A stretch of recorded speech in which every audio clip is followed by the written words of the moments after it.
तो जो नून लीग के सपोर्टर्स थे मेरे ख्याल से उन्होंने मरियम को इसलिए सपोर्ट किया कि जाहिर सी बात है कि शेर जो है वो धाड़ता जब है तो हर कोई पीछे हट जाता है। फिरदौस साहबा की अपनी एक पर्सनैलिटी है। इसी चैलेंज पर बात करने के लिए हमने राबता किया है लीगी रहनुमा उस्मा बुखारी साहिबा को कि नून लीग इस चैलेंज को कैसे देख रही है, एक्सेप्ट करिए या नहीं। उस्मा साहिबा बेहद शुक्रिया आपके वक्त का, गुड मॉर्निंग। फिरदौस आशिक अवान ने मरियम नवाज से बॉक्सिंग मुकाबले का चैलेंज कबूल किया है, कि आपकी लीडर ये चैलेंज कबूल कर रही हैं?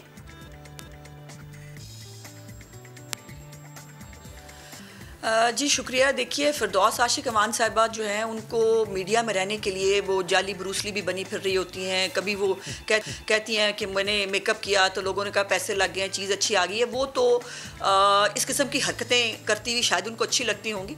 मरीम नवाज साहिबा एक रहनुमा हैं और वो सियासत करती हैं, उनका इस किस्म के शोबदाबाजी से कोई लेना देना नहीं। और मुझे हैरत यह है कि मरियम नवाज और फिरदौस आशिक अवान का कोई कंपैरिजन बनता है? ये सवाल आपको मतलब उनकी एक वाहियात बात की तरह नजरअंदाज कर देना चाहिए था। पता नहीं आप मुझसे ये सवाल कैसे कर रहे हैं। तो उनको सियालकोट की पावर भी करार दिया जा रहा है। अच्छा, फिरदौस आशिक अवान ने मरियम नवाज को राजकुमारी, मरियम औरंगजेब को कनीज़ अव्वल और आपको कनीज़ दोम कहती हैं वो, तो इस पर आपकी क्या राय है, क्या कहेंगे आप? बेचारी, मैं उन पर तरस सिखा सकती हूँ उनकी ज़हनी हालत के ऊपर कि जैसे वो धुतकार के निकाली गई फेडरल से और यहाँ पर करप्शन के इल्ज़ामात के साथ, और वो मोहतरमा यहाँ आकर जो है वो बातें करने से थकती नहीं है। किसी को कनीज़ कह देने से कोई कनीज़ हो नहीं जाता। कनीज़ वो होती है कि जिसको धुतकार दिया जाए और उसके बाद जो है उसको जो है दोबारा गले लगा लिया जाए और उस बेचारी के पास कोई ऑप्शन नहीं होती, वो बेचारी आके बैठ जाती है। पंजाब में इसको कहते हैं कनीज़। और मरीम नवाज को अल्लाह ताला ने राजकुमारी पैदा किया है, ये अपने अपने मुकद्दर है। किसी के मुकद्दर में राजकुमारी होने लिखा है, किसी के मुकद्दर में जो है वो मतलब मैं क्या सख्त वर्ड नहीं इस्तेमाल करना चाहती। बिल्कुल उस्मा साहिबा, मुकद्दर की बात है। अच्छा, फिरदौस साहबा तो कनीज़ अव्वल और दोम को मुर्गियों से तशबीह दे रही हैं। वो कह रही है कि पहले ही पंच में तो नॉकआउट हो जाएंगे। तो ऑन अ लाइटर नोट उनका इशारा आपकी तरफ था या किसी और की तरफ था, इस पे क्या रद्द अमल आप देंगे?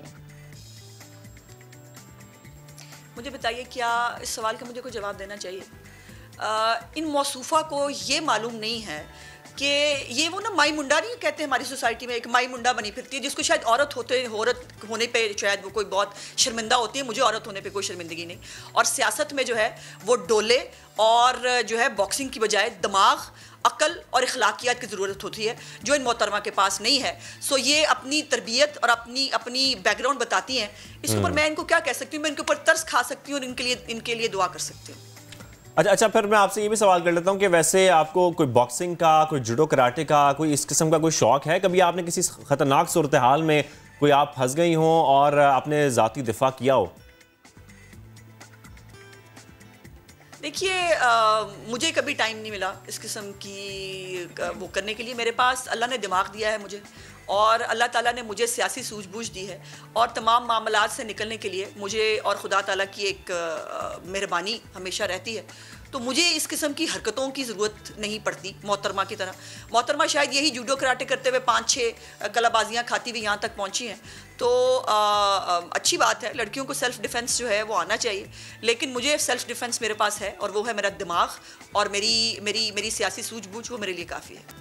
ठीक है, आपने जो कुछ कहा हमने सुन लिया, और ये चैलेंज जो है वो अभी तक वहीं पर है जब तक कि वैसे उसका जवाब तो आ गया है जो वो डिफेंड कर रही हैं।